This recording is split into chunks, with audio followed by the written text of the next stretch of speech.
In addition to that, you have to worry about who's going to pay and for what. If you're the regulator, the last person you ever want to impose the cost of these liabilities is going to be the taxpayer. So we have this nice, handy, easy to state, easy to win acceptance for label called polluter pays. And there are large problems with that. I'll touch on to some of them later on, but it's a very attractive label to use when it comes to figuring out who's going to pay. And then you have to ask, well, what do they pay for, and how much do they pay? Another huge policy issue is how clean to clean up. Do you clean up just to a certain use-based number? Do you clean up to a number of today's science? If you're the so-called polluter from the 60s, do you clean up to today's science or to the science that you used at the time? Because that's the time when you were using the property. And the other issue that's often, and I think most of the time in my view, hardly ever spoken about, that drives a lot of policy, drives a lot of Ontario policy for sure in my view, and drives a lot of other policies, is the question of potential government liability. You know, those of us who act for owners and developers always look for certainty, and we'd like to see ways of at least understanding and having certainty as to what the liability is of our clients, and in your case of the developers. And yet that uncertainty is just as great at the government level. You know, we have had historically some pretty dramatic instances of governments being found liable in the context of environmental issues. Those of you who remember the McClure Crescent issue way back in the 80s and 90s, this goes back to ultimately government action in the 1940s that really didn't surface and become a claim until an old research farm became a subdivision in Scarborough, and somebody's sale fell apart because of discovery of radioactive waste.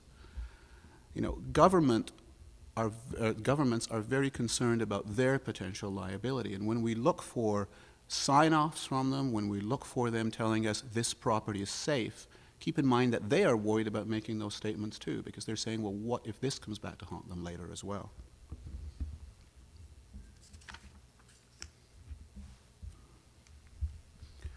Faced with all of that, the questions of liability are structured within our current system of liability, which is a legal system that has developed for in many ways, much simpler type of claims. But this is the system we have to work with.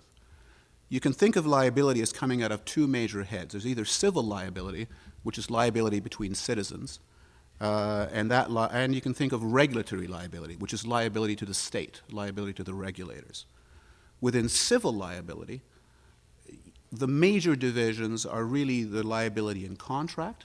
Think again in terms of, say, a vendor and purchaser or a landlord and tenant, or liability in negligence, liability, say, to an owner, to a neighbor. There's other forms of tort liability, but negligence is the one that really has enough flexibility to capture pretty much 95% of the civil liability type claims that aren't in contract. And then there's your liability to the state, which we're most familiar with in Ontario in terms of the potential for orders, the potential now for environmental penalties, and the potential for prosecution type liability.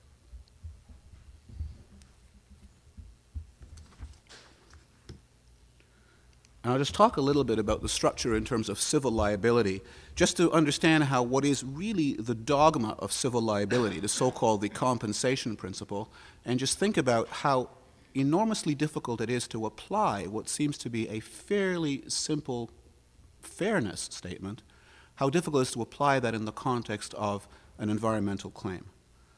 You know, the compensation principle can be stated as being that the injured person should be compensated insofar as money can, because money is the only tool available to a court most of the time, unless in some very, very unusual circumstances. Should be compensated for the full amount of his or her loss, but no more. So there's no entitlement to turn that injury into a windfall, and the award has to be fair to the party who did the wrong, to the tortfeasor as well. It's not meant to be punitive in any way. So think about that in terms of a contaminated site. In terms of contamination that affects a neighbor. That's the injured person. Well, what does it mean to compensate them as far as money can for the full amount of their loss? If they have a $100,000 property that's been contaminated and the cleanup costs $200,000, what have they lost? Have they lost $100,000?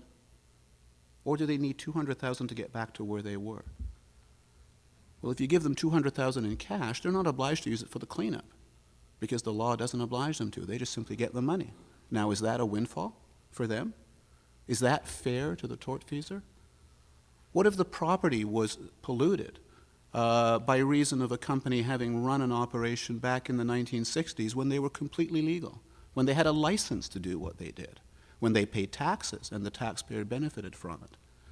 But on the other hand, the neighbor is today's neighbor. It's their loss today. They're innocent too, they say. So what seems to be a relatively simple principle of compensation becomes hugely problematic in the context of environmental liability. You know, another form of traditional claim has to do with loss of use, and I've touched already about what happens about that contamination that's 30 foot below, and the cost of a cleanup. You know, but these are the tools that the law gives us to try and solve environmental liability issues. But the question is, what use is a rule such as a rule of negligence when it comes to dealing with historical contamination? You know, the concept of negligence is based on not living up to the standard of care. But if the standard of the day was fine 30 years ago and your loss is today, you're left with the regulators having to say, well, the innocent person is going to have to bear that cost. Well, that's never politically a popular thing to say. So is that likely to happen? So instead you get these very unsatisfactory solutions, unsatisfactory if you're trying to think these things through in a principled way, such as retroactivity and retrospectivity. Will make the polluter pay because they did benefit from their activity back in the 60s. Well, that's true, but they were also doing it legally. They didn't break any laws at that time. Just because they actually were successful enough a business to still be around today, do we penalize them for that? What about the companies that went out of business after they did their so-called pollution back in the 60s? They're not going to be around to sue because they've gone. So they get off scot-free because that money has long since gone back into other sources. So you've got this very difficult problem. The solutions have not been that attractive. But the only other alternative to those solutions is either have an innocent current property owner pay or have the taxpayer pay, neither of which is politically the least bit attractive.